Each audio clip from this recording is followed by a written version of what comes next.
अगं पण पोरी त्याला लग्नासाठी होकार का दिलास तू?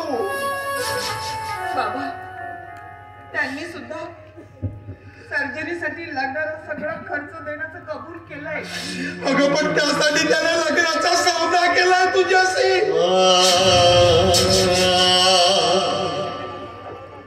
ते काही नाही, मी हे लग्न होऊ देणार नाही होऊ देणार मी हे लग्न. माझी सर्जरी नाही झाली तरी चालेल, आणि समज तुला माझी सर्जरी करायचीच आहे तर आपण एक काम करू, ती शेती विकून टाकू. मी आताच्या आता गिऱ्हाईक शकतो. बाबा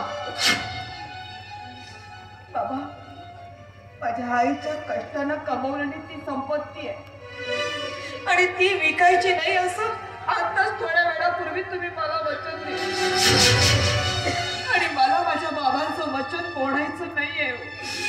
पोरी कसं समजून सांगू तुला? अगं त्यांचा मुलगा वेडा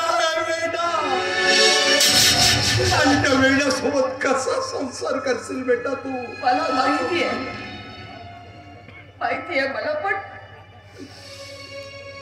पण त्यांच्या मुलासोबत लग्न करण्याच्या बदल्यात जर का माझ्या या जन्मदात्याला नवीन जीवन मिळत असेल तर अगदी आनंदाने त्याच्यासोबत लग्न करायला मी तयार होणार ना.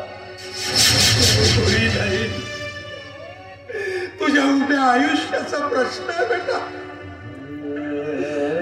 समाज काय म्हणेल? 4 लाख रुपयासाठी आपल्या मुलीला एका वेड्यासोबत लग्न करायला भाग पाडला म्हणून समाज माझ्या मुलाला सेम घालेल.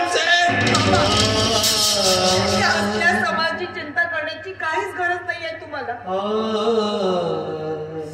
या समाजातला कोणीतरी तुमच्या सर्जरीसाठी मदतीचा हात पुढे करायला आलाय का? नाही ना.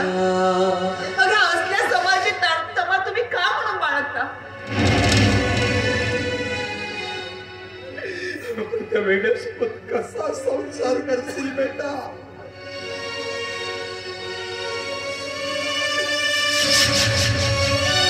माझी काळजी करू नका बाबा तुम्ही. आता फक्त तुम्हाला अगदी लवकरात लवकर बरं व्हायचं.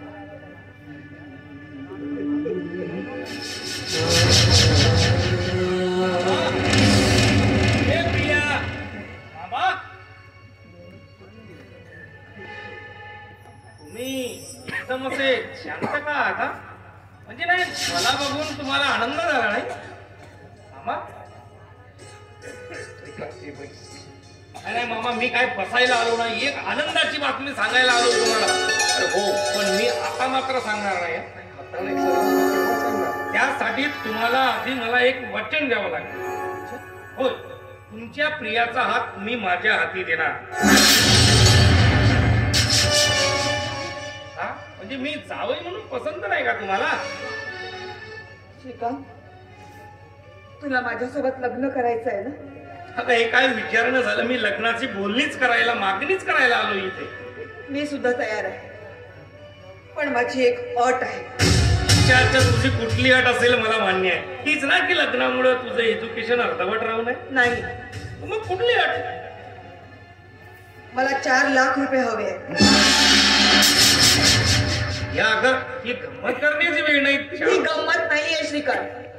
माझ्या बाबांना ब्रेन ट्यूमर झालाय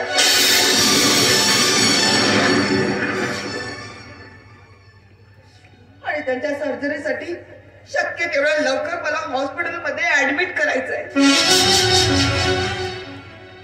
पण 4 लाख रुपये भेटल्यावर नाही देऊ शकणार ना तू? मग नाही घेतो. अगं पण तू कुठून देणार 4 लाख रुपये?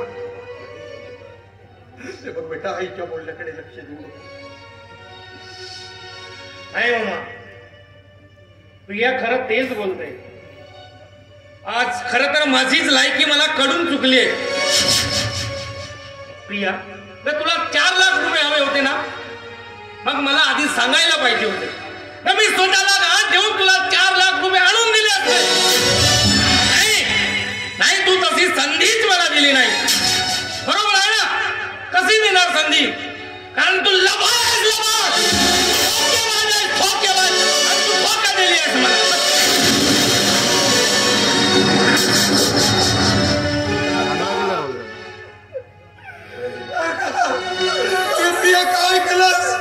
श्रीकांत खूप चांगला मुलगा आहे, तुला सुखात ठेवील.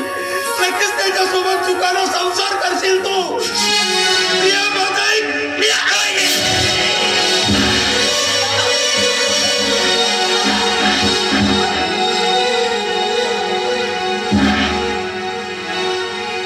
विसरून भान